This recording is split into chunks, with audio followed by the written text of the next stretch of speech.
So we're live on YouTube as well as in Zoom. So thanks everyone for joining us. We're joined today by Councillor Martin Welton, who's the Cabinet Member for Regeneration, Housing and Climate Change.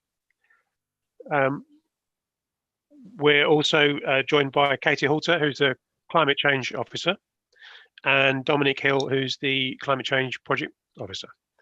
So what we're going to do today is cover the, I have some introductory remarks from Martin, cover the climate strategy and action plan, and look at what's happening next. If you have any questions, if you could use the chat function. If you're watching on YouTube, I'm not sure there's anyone other than me who's got that up at the moment, but if you are, if you want to email in any questions, you can do that. If you email getinvolved@merton.gov.uk, I'll see those and can put them into the chat function. It might be, if we're doing okay for time, what I can do is call on people who've put a question in the chat function, then you can ask it directly. But we'll see how we go for that. So first of all, can I introduce Councillor Martin Welton, please? Well, thank you, Chris. And can I say I'm delighted for everyone who has joined us here today for this webinar. As I said, my name is Councillor Martin Welton. I'm Cabinet Member for Regeneration, Housing and the Climate Emergency. So I'm overseeing Merton's climate strategy and action plan. This is our response to a declaration of a climate emergency, which Council first declared back in July last year. It sets going forward zero carbon targets of 2050 for the borough and 2030 for the council. The 30-year plan sets out our vision for Merton in 2050 and the key actions required to get to net zero carbon areas across 4 thematic themes: the green economy, buildings and energy, transport and greening Merton, as well as how the council is going to decarbonise its own operations by 2030. As some of you are aware, this strategy was approved by council on the 18th of November. Actions in Merton's climate strategy and action plan focus on tackling the key sources of greenhouse gas emissions that require 3 major transformations: working towards a green and circular economy, a shift towards low carbon buildings and energy, a transition in transport towards walking, cycling and electric vehicles. And on the latter one, this is something we have been starting over the last year or two in terms of the number of active travel measures we have implemented across the borough, and we hope to implement further over the next year. The plan also recognises the need to enhance Merton's green space to enable climate adaptation and resilience, but also as well setting out the key actions to deliver the council's 2030 target. Having the support of people will be crucial to this, because tackling climate change is a complex problem that requires a shared solution. 98% of emissions are outside of the council's direct control.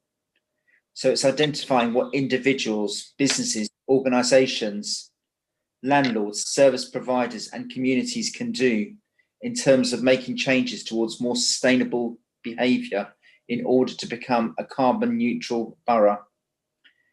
So this webinar will be a chance for you to obviously bring up any questions you may wish, but also as well in terms of the next steps that the council is looking at doing. We are launching a climate action group on January the 27th, which will be our inaugural meeting. The applications are now open for volunteer community lead roles within the action group.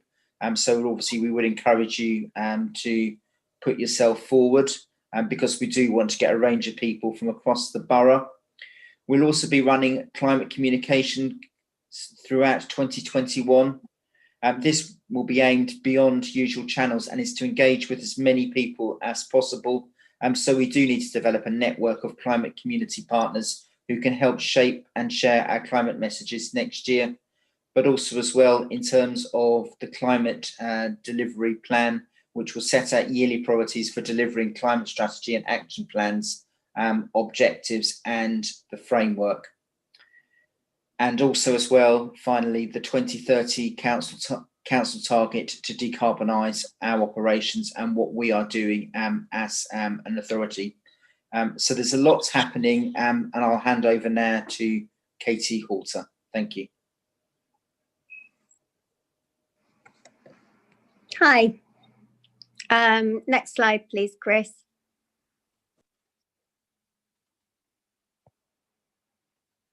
Thanks. I'm just going to switch my camera off so that I can focus on talking, and then I'll switch it back on again if that's all right. So my name is Katie Halter, and I'm one of the climate change officers at Merton Council. I'm going to give you an overview of the climate strategy and action plan. So I'm going to tell you how our understanding of carbon emissions has given rise to the actions that are in the plan as we work towards a vision of a net zero carbon borough. And also tell you a little bit more about how the council is seeking to reduce its own carbon emissions and support others in the borough to do the same. So the aim of the strategy is to set, oh, sorry, Chris, could you go to the next slide, please? The aim of the strategy is to set a strong strategic direction towards meeting the target. It differs from the previous strategies that the council has put in place on climate in 3 ways.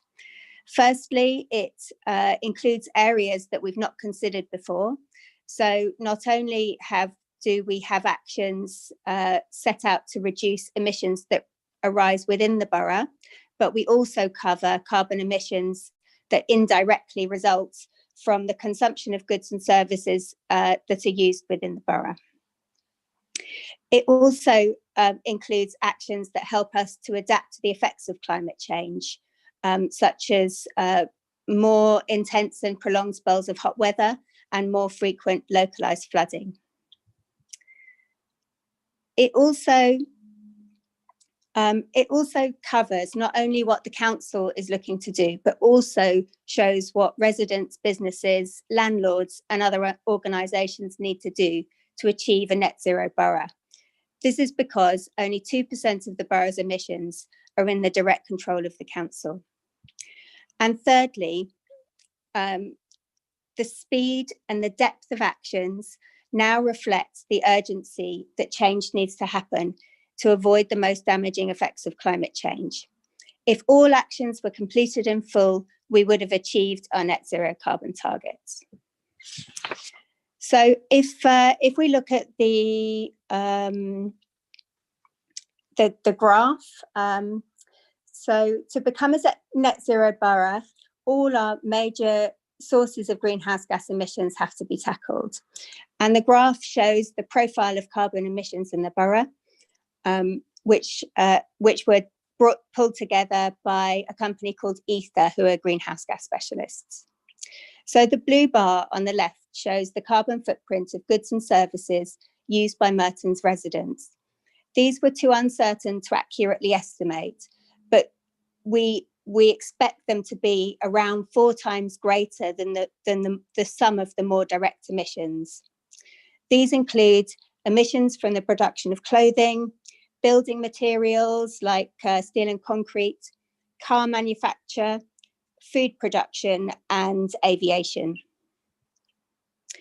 The pink and purple bars show electricity and gas consumption in buildings, around half of which is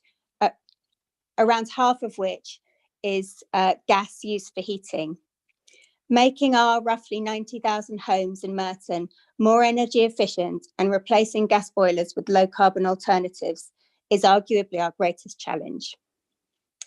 Around 1/5 of emissions come from petrol and diesel vehicles which drive on Merton's roads.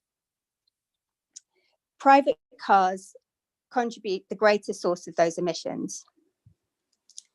So from the evidence that we have, it's clear that there are 3 major transformations that need to happen.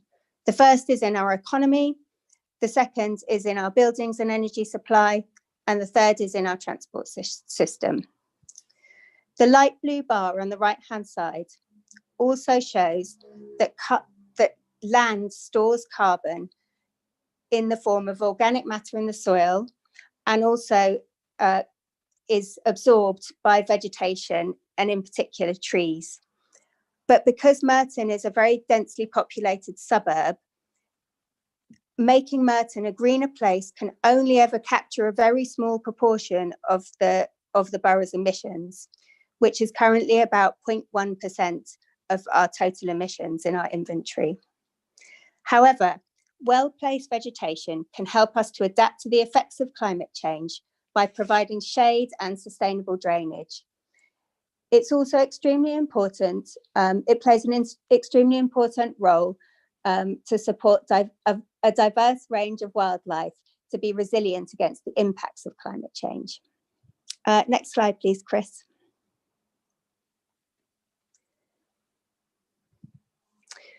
So one of the greatest pleasures in developing the strategy has been the discovery of so many people who have been willing to give up their time to respond to the consultation, to share their experiences or serve on the Climate Emergency Working Group.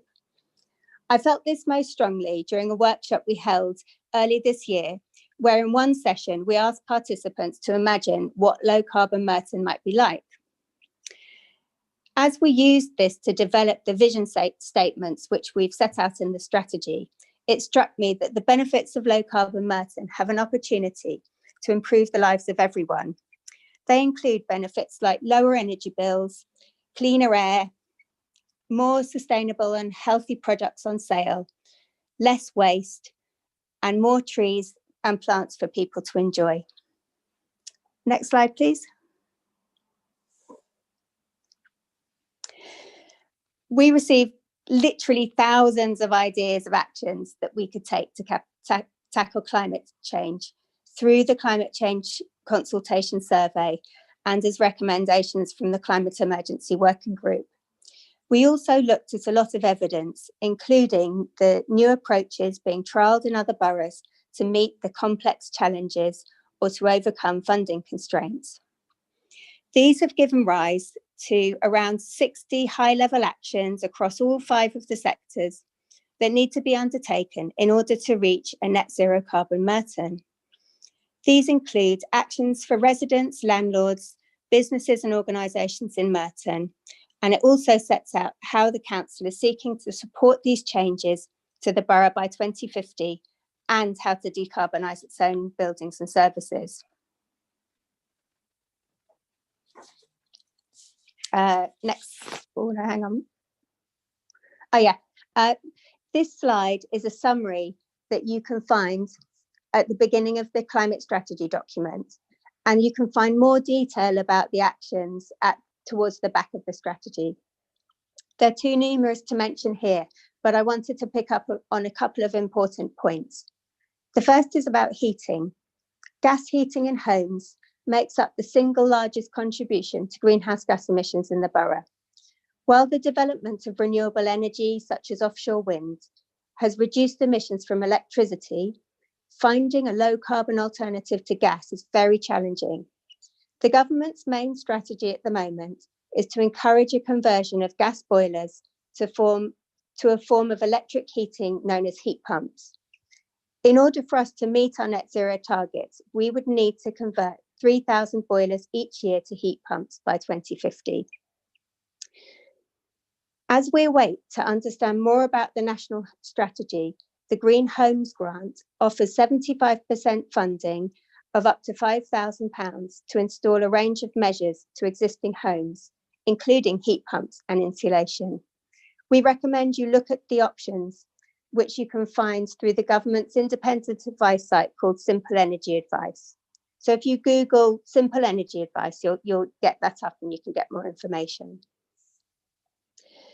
The second is that by 2050, all transport on Merton's roads would need to be fossil fuel free to meet our targets.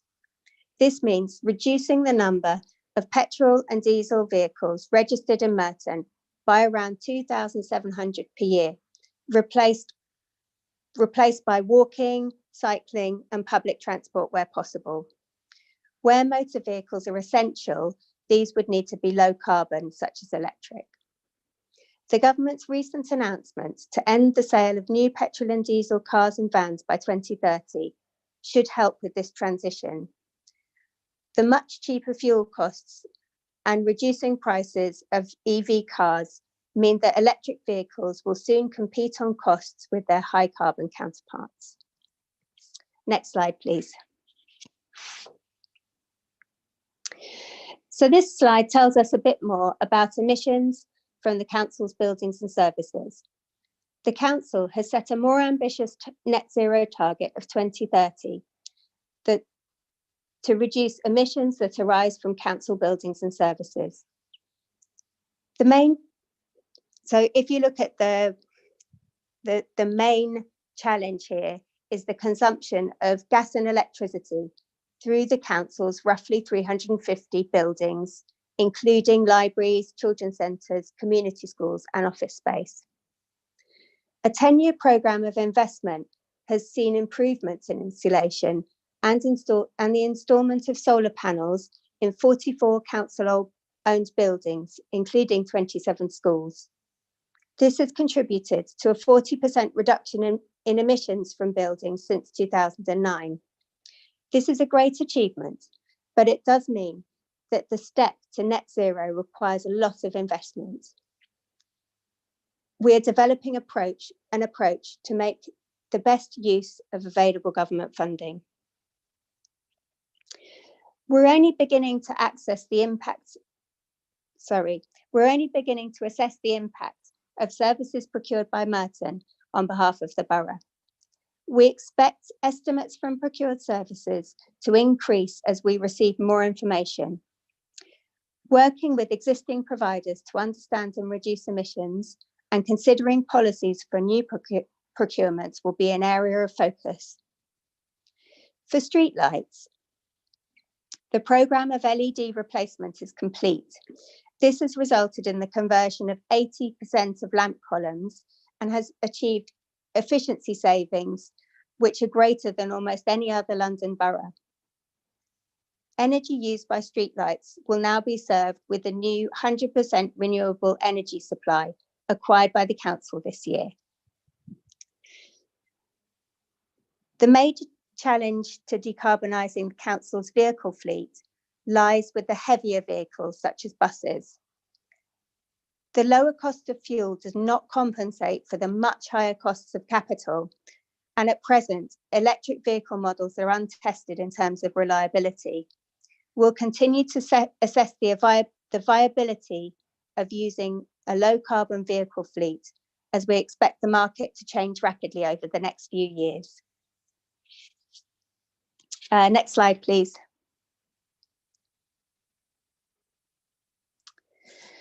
So the strategy sets out what needs to be done over a 30-year time frame, but how that is going to be achieved is a much harder question.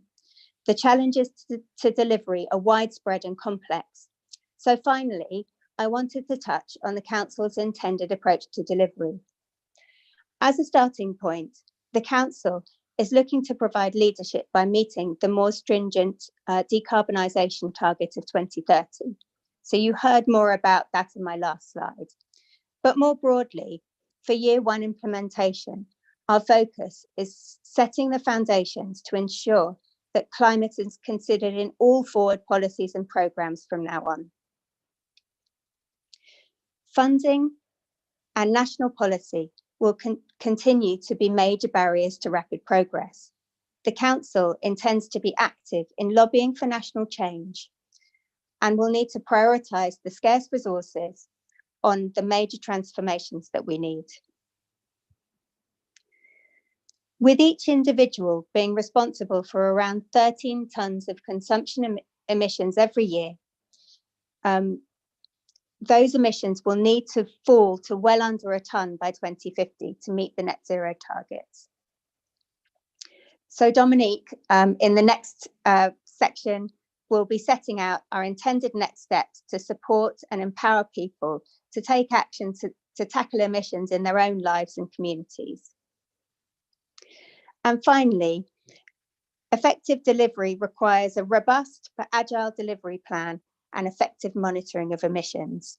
So Cabinet will be responsible for ensuring effective delivery, and we're currently drafting a delivery plan to serve that purpose. So that's all I had to say. So I will now hand over to Dominique to talk about next steps. Hi all, I'm Dominique Hill and I'm the other Climate Change Projects Officer at Merton Council. My internet connection's a little bit dodgy, so if I sound a bit funny, please let me know and I'll turn my video off. If you could go on the next slide, please, Chris, thank you. So in terms of next steps, we recognise that the Council's actions alone cannot deliver a net zero carbon Merton, and that this will require shared solutions from every corner of the borough, including a significant behaviour shift from anybody living, working or studying in Merton, which is why we're forming a climate action group to provide a forum for us to work together on projects to drive decarbonisation in the borough and to form shared solutions to tackling climate change. So we're looking to support community-led action, and we're looking for volunteers to help shape the group and provide leadership across the different thematic areas, which are the green economy, buildings and energy, transport, greening Merton, and a cross-cutting piece on engagement and funding. And as Martin mentioned earlier, applications are open now for those leadership roles until the 14th of December, and we encourage anyone who's interested and who thinks that they have capacity to help steer the different work streams to apply.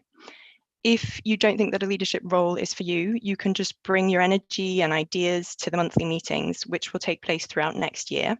So we're planning on launching the group in January of next year. And anyone who's actively interested in contributing to any of the work streams can contact us, and we'll put them in touch with the relevant community leads in due course once they've been appointed. And the purpose of this group is really to develop local projects which will result in emissions reductions in Merton over and above what individuals or the council could achieve alone. And the first meeting for the Climate Action Group will take place on the 27th of January, so that will be an evening meeting, and we encourage everyone to come along and get involved. If you could click on the next slide, please, Chris. Thank you. So we ran a climate consultation survey last year, which indicated that there's a real need for clear and trusted information.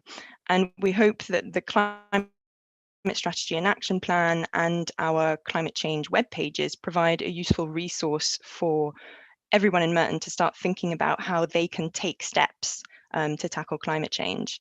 But in addition to that, in order to really encourage residents, businesses and organisations in Merton to take action to reduce their own carbon emissions, we are going to be showcasing local climate action and sharing relevant resources and tips over the course of next year via the Council's communications channels, focusing on a different theme each month. So for example, in January of next year, we're going to be focusing on food and what people can do to eat more sustainably. And the purpose of this is really to raise awareness and drive the behaviour shift required to achieve our net zero carbon target. And as part of that, we're looking for organisations in Merton to help spread those messages as far and as wide as possible beyond the council's normal channels. And we're also working with local groups like Sustainable Merton and Merton Friends of the Earth and our Climate Emergency Working Group members to help develop those messages and identify key opportunities for engagement with residents and businesses. And so we encourage anyone who wants to get involved to get in touch with us, whether that's to help develop or share our climate messages next year.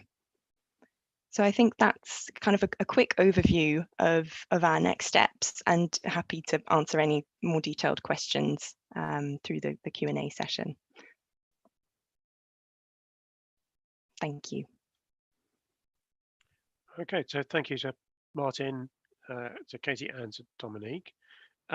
We haven't had any questions through the chat function, but if anyone wants to ask a question, if you want to do the hand raising thing, then I can unmute you and we can take those questions.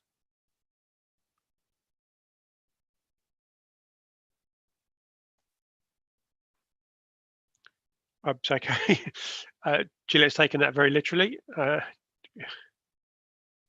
Okay. Hello, thank you very much. I'm very impressed by everything and I'm going to be very supportive. I'm just very sad that the trees that were cut down yesterday at Ravensbury that we were hoping were going to be saved. There was a big turnout on a very wet Saturday a few weeks ago. And I'm really, really sad that you've cut them down, because even though we're planting trees this weekend and a lot of trees are being planted in Merton, you can't replace trees that when you cut them down, because it takes years for them to grow.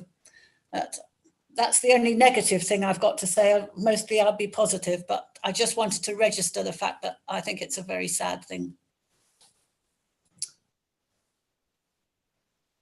Okay, would anyone like to respond to that? I mean, I can obviously respond to that question. I mean, I think we have had obviously detailed questioning in relation to this point. We are replanting those trees. Those trees were needed to be removed because we needed to rebuild that bridge, improve that key part of infrastructure there in the borough to ensure that that bridge is operational again. And obviously a number of those trees were dead or dying. It's regretful that we do have to, on occasion, cut down trees, but we will replant. We will replant them again, and we are obviously planting many more trees across the borough. Jane. Can I just say on that point, the council needs to change its approach to retaining mature trees. However many we plant, we cannot retain the canopy cover that we have. And Merton seems to always have a reason why they can't keep trees. Here, there was the possibility of keeping them, and yet we couldn't get the engagement of the planning officers to reconsider. They just all seem to vote on party political lines, and it's very difficult to get through to anyone to take this issue seriously. So I'm in support of Juliet in that respect. It's got to be a sea change within officers and also councillors if we're going to address this in the future. That's all. Thank you.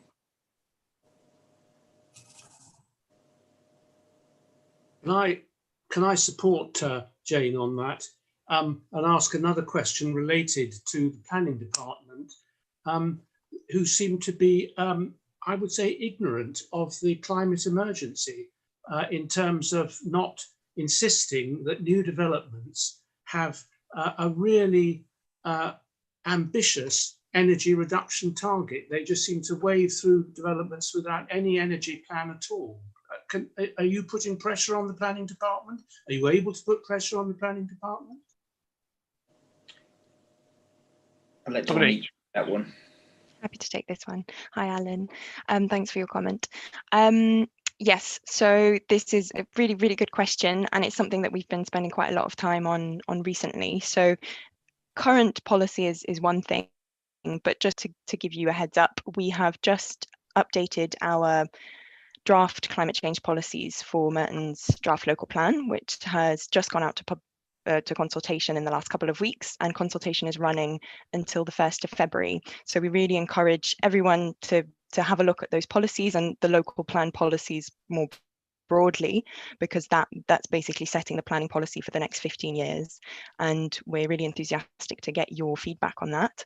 And in terms of the climate change policies themselves, we've revisited them and we've updated them in line with our carbon reduction commitments, and we're really driving that need to make sure that new development does not add to Merton's retrofit burden. So you're very right to say that it's really important that new build is as close to net zero carbon as it can be. I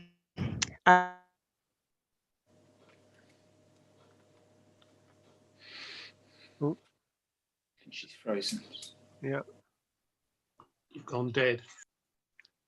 Should I just pick up where Yeah, Dominic left off then? So what I suggest to drive that. Sorry, you just froze for a sec. Oh, sorry about that. Sorry, I'll turn my camera off because that probably is affecting the connection. Can you hear me now?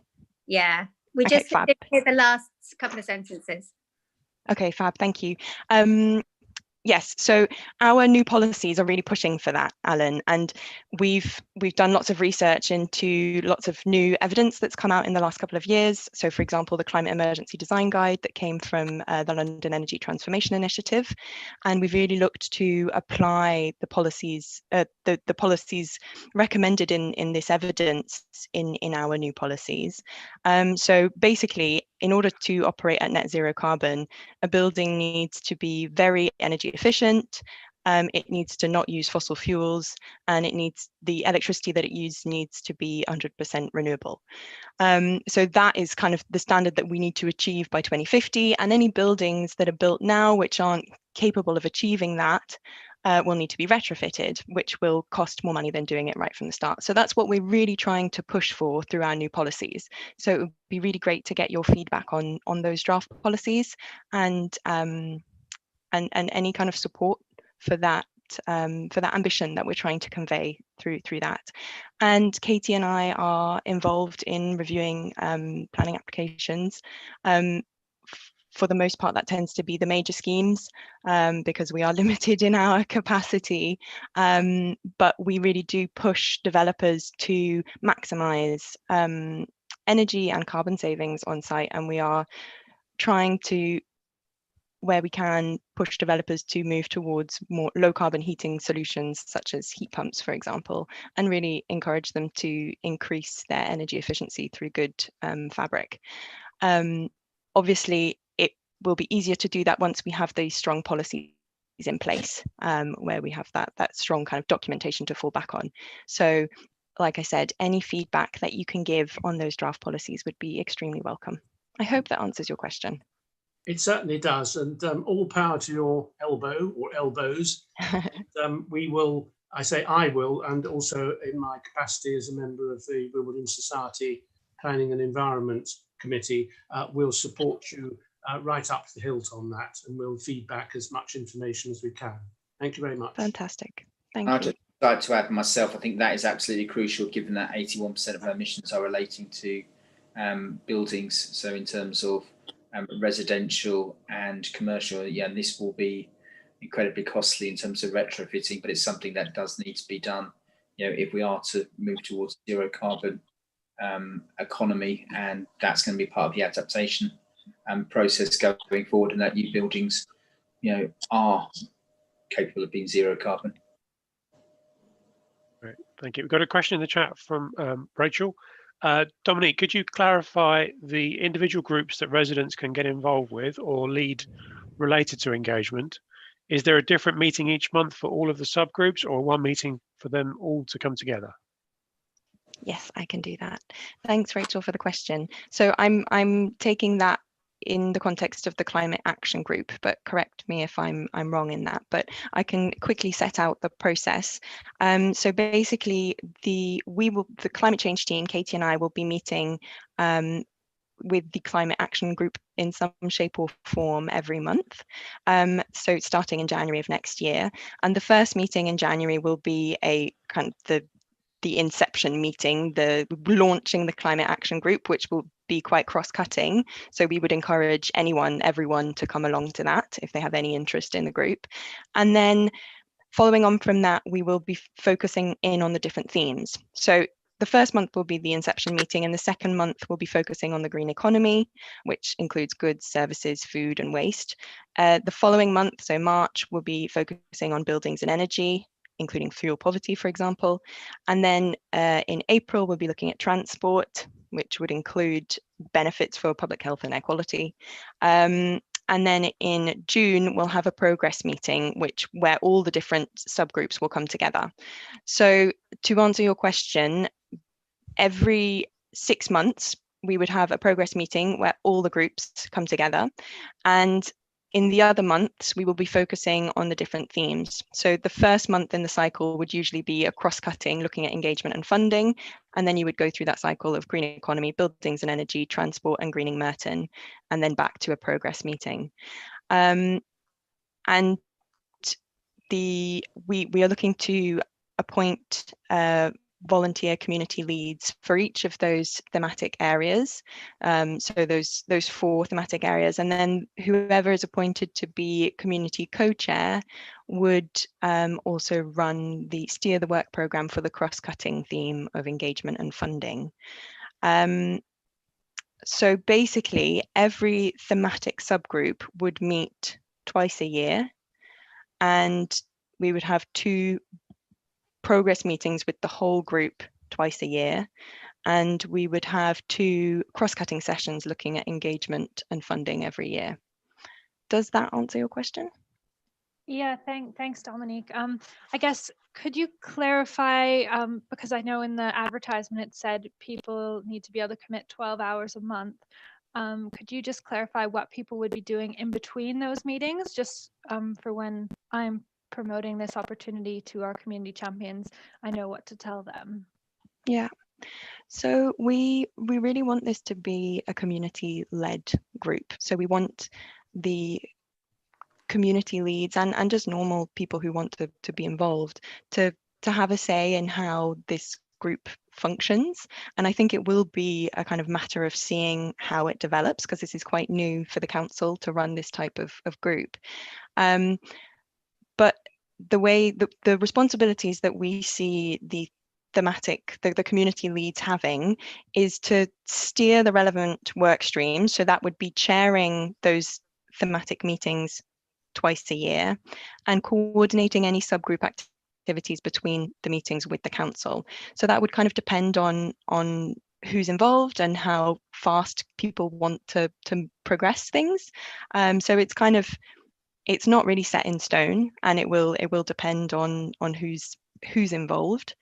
And we would also expect a representative from each of the thematic subgroups to attend and report back to the cross-cutting theme, so that they can kind of feed into those funding and engagement discussions, and also the progress meetings twice a year.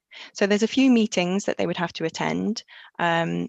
So for the thematic leads, that would be 6 meetings in total with the council, but depending on who else is involved and how many meetings they want to have in between, that could be many more. But we've kind of set out what contact we think the group could have with the council, and then what happens in between is kind of up to the community. Does that make sense? Yeah, thanks, Dominique. And I just had one follow-up question or comment or suggestion, however you want to look at it. Is there any intention to bring in a behavior change expert, like a climate change behavior expert, to maybe give a presentation or a workshop at the first meeting? I think that might be really helpful, just when we're trying to think about what wording even we use, you know, in social media posts and in engagement, because even the word climate change is, you know, that frightens some people and can turn them off from wanting to get involved in terms of, you know, residents. So just a suggestion to think about maybe bringing someone like that in. Yeah, thank you for that. That's a good suggestion, and I think you're right. It's a useful thing to kind of set the scene for. I guess it's just to clarify that we've got 2 slightly different work streams here as well. We've got the climate action group, which is really trying to promote and foster community action projects that are going to reduce carbon emissions. And then in parallel to that, we're running a climate comms campaign next year, where we're developing engagement material which we'll share through our comms channels. And so there's going to be crossover between the 2. And again, we'll see how that goes, and it might depend on the different themes, how involved people want to be in that comm side of things.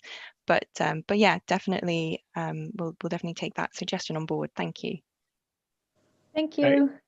Okay. Daniela's been waiting patiently with her hand virtually up. So Daniela, if you want to ask your question. Oh.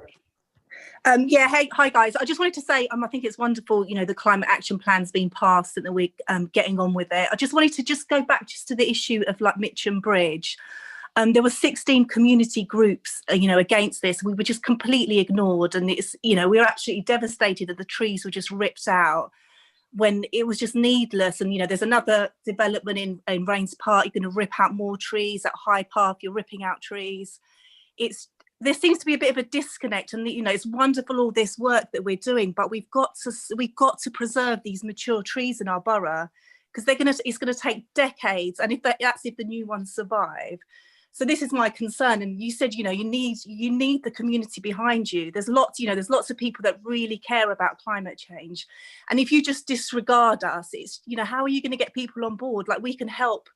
It's a very, very complex issue. You know, behaviour change is really hard. I've been working with like active travel. There's a real resistance. People want to stay in their cars. You know, there's that anger about the cycle lanes. There's just so many issues. But my concern is that the council have just basically disregarded 16 community groups, and have just chopped the trees down needlessly. And they weren't dead or dying. There was only a couple that were. So that was incorrect as well. But yeah, sorry, thanks for listening. Just got that out. Shall I? Go ahead, Martin. Do you want me to come back on that point? I mean, I think there was, you know, we are aware there was community groups who were opposed to the bridge and the actions of the councils. Alongside that, we also had many residents who did want the bridge to be rebuilt and wanted the work to go ahead. I think as a council, we tried to minimise the cutting down of any trees in the borough in terms of development, but sometimes to enable developments to happen, it will involve trees being felled, but it's minimising them, but ensuring that we do have more. And Merton has one of the, you know, greatest tree covers in London, of any London, outer London borough. So I think, yeah, those trees did need to be removed. I know some people do disagree with the decision of the council, but yeah, in an ideal world, we wouldn't have had to fell those trees, but obviously to enable the bridge to happen, that had to be done. But I know that there is some that disagree with the decision, and you know, we're in a democratic world and people are entitled to their views. I think it's just a shame because, you know, it's like 20, 30 trees, one development, another 30 trees. It's simply too many. And I just feel like you're maybe just going for the easy option, not thinking, you know, creatively, how can we sort of preserve these trees? And it's just easier, Yeah. oh, let's just get rid of them. And I just, you know, we want to work like with you, like, you know, this is, you know, I've got young children, they're like 5 and 7, and I'm absolutely terrified of what their future is going to be like if we don't change course really quickly. And we don't have time to be fighting the council, but we want to work together. There's loads of groups out there, you know, there's lots of creative, intelligent people in Merton that want to help, and I think these skills need to be utilised rather than like us versus the council. So yeah, I think there's just a lot of scope for people that could help. You know, you've said it, you guys have said it yourself, you're going to need people on board. This is going to be really, really tricky. People don't want to change their lifestyles. They don't want to give up, you know, they don't want to give up driving. They don't want to reduce their carbon. It's, you know, it's going to be really, really tricky. So, but yeah, the more people we can get on board. But yeah, on the positive, I just wanted to say, you know, it's amazing that, you know, all the school streets are rolling out, and, you know, lots of like great stuff is happening. So yeah, I didn't want it to all be negative, but no. And I think I'd like to thank you, Daniela, for all the work that you have done in terms of school streets and the campaigning, and especially outside Singlegate, where we do hope the school street will be in sooner or later. I mean, active travel has been one of the big priorities of this council, and our determination to introduce a number of measures which encourage walking and cycling, but also as well making a safer environment outside of schools and on our streets to encourage that. So there's obviously many different facets to this strategy, but clearly active travel will be important, but also as well in terms of more electric cars on the road. And I actually do welcome obviously the government's pledge that to ban new petrol and diesel cars by 2013, but we need to see more of that, and it's why as well the council are having a consultation on emissions-based levies in terms of parking. It's controversial with some, but I believe it is the right decision to actually take if we are serious about the environment and improving air quality, but also as well reducing emissions here in Merton. And just finally, that, you know, a 250,000 car journeys are done in London. That's, you know, the whole of London just on the school run. I mean, that's a huge amount of pollution. If, you know, if it was safe, you know, it's kind of getting it safer for people to cycle to school. Yeah. It'll be great. I mean, the school run, you know, you can see the difference between half-term traffic and term traffic. It's a really massive difference. But I think if we could, you know, get those, and the school streets all play a part of that, just reduce the school run, just get people, you know, let's get back to walking our children to school. I know people are busy, but yeah, it's just horrible around the schools, that, you know, the air pollution. So that, yeah, that was my final comment. But yeah, thank you all for listening. And we saw in London during the lockdown, when the schools were closed, a dramatic fall in terms of emissions, but also as well the improvement in terms of air quality. Unfortunately, car levels are now, I think, up above pre-lockdown, which is regrettable. But it's trying to get that step change in behaviour ingrained within society, and it is a major challenge. But, you know, we've got to use all tools at our disposal in order to enable that to actually happen. Thank you. Okay, there's a question in the chat from V. Could you expand on the comms plan for next year? Are there creative plans to take a percentage of advertising to fund greening Merton adverts, i.e. on public transport and bus stops, etc.? I'd like to see a lot more positive messages across the borough. Ad Free Cities, one of them, has some very interesting research and examples around this issue. So Katie or Dominic, do you want to come in on the comms plan for next year? Yeah, happy to take that one. So in terms of the comms plan for next year, we are planning on using the council's existing channels. So that includes, it'll probably primarily include social media, but we'll also look to use email newsletters and some print where we can, and potentially looking into local radio networks is something that we want to look at. We are also considering the potential to use on-street advertising, for example, through the JC Deco boards that we've got access to. That will be subject to other comms requirements for the council. Obviously, in the context of COVID, we're not really sure what the key comms messages are that we're going to need to be spreading next year, and there may be a drive for COVID related stuff, but we are definitely keen to maximize on those where we can. And yes, I don't know, is there anything else specifically that you would like to know about the comms plan? I can tell you a bit more about how it's working if that's of interest. Go ahead, Dominic. Yeah. Oh. Sorry. Yeah. Thank you. Yeah, that was really good. It's Viv.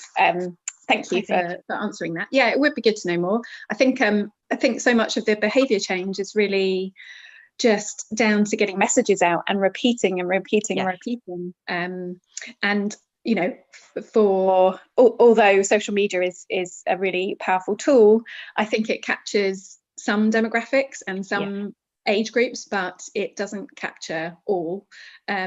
So even though print is more expensive, I was just thinking of, you know, are there creative ways to sort of think around actually, you know, taking a portion of some of the economy in the borough and using that to a good end. I'd seen recent adverts on local bus stops, and I thought there was a bit of a shift.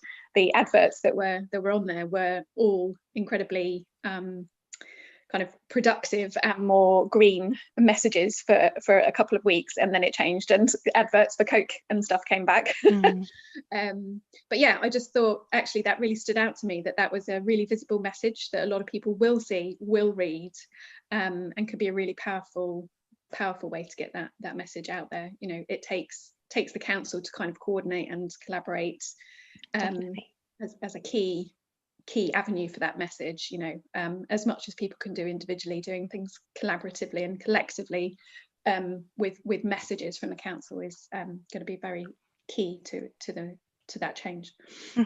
Definitely, completely agree. And yeah, that's definitely something that we want to look at. Like I said, we have got access to some of those bus stop boards, and so we will look to use them where we can. Obviously, like I said, that will be dependent on what kind of urgent stuff needs to go out for COVID, but yes, definitely something that we're looking into. In terms of the we're also really enthusiastic to work with partners within the borough, because we obviously have a certain number of channels that we can use, but we're conscious that obviously that doesn't necessarily reach everyone, and that there are other organizations within the borough who, or even individuals who have access to some fantastic networks which we wouldn't necessarily be able to reach. So we are really enthusiastic to get support and work with the community on that engagement piece.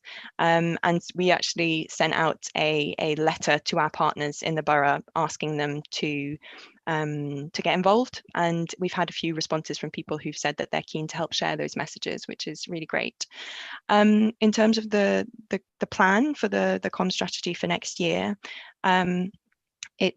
we're basically going to be focusing on a different theme each month. So we'll be focusing on food in January. And we had our first meeting last week with a few people who volunteered their time to help discuss what they think what we think the key objectives and key messages should be for the first month in January. And it was really positive. It was great. We had people from Sustainable Merton, from Friends of the Earth, and our Climate Emergency Working Group members.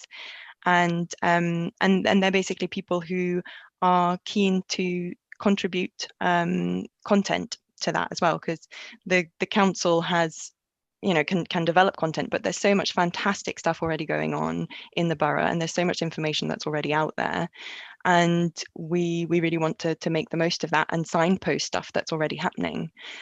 So it was a positive discussion, and our plan is to have monthly meetings a month in advance of the relevant theme. So if anybody is interested in getting involved in developing that content and contributing content, please do get in touch with us, because it would be great to get your input.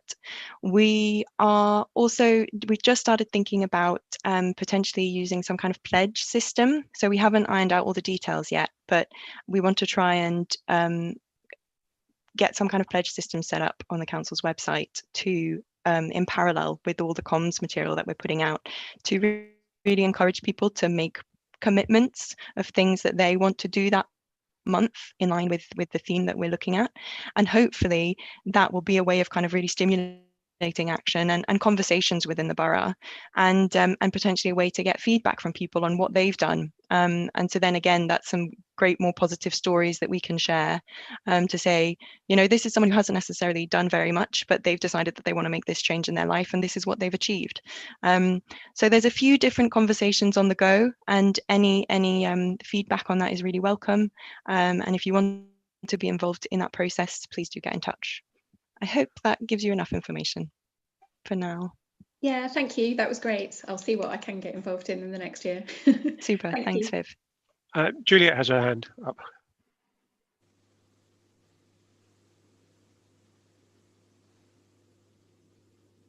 I think you're on mute, Juliet.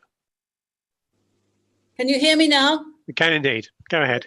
The council runs something called the Faith and Belief Forum, chaired by Ged Curran, and Everett sort of helps organise it. And that's one way. They have different people at different meetings talking about things going on in the borough, and that might be one place to sort of widen your reach. So I don't know if you've thought about the Faith and Belief Forum, but do look into it, because I think it's something the council can be proud of. And the other thing is, this book came from Merton Council. Can you see it? Yes, we recognise it. It hasn't got a date on it, but it's brilliant. I've had it for a long, long time, and I use it quite a lot. And I might be worth sort of, I don't know, it doesn't really need a lot of updating, but it's a useful resource. So those were the two things I wanted to say. Thank you. Thank you. Just in response to the Faith and Belief Forum, we made a presentation to the Merton Partnership Executive Board, which includes the faith and belief part of it. So we're looking to follow up with the Merton Partnership as a whole, and we're hoping to get an invite from all of the areas of Merton Partnership so that we can develop that relationship. Okay. Any other questions for anyone? Okay, well, we've cut everything. All remains is to thank everyone for coming along today and for their great contributions. Lots of creative ideas and enthusiasm for the hard work that's no doubt coming ahead. So thank you for your time. I'll take us off the live tube and end the meeting if that's okay. And then we'll be doing this again next week if someone's that keen they want to see the slideshow a second time. Thanks very much, everyone. Thank you all for participating. Thank you.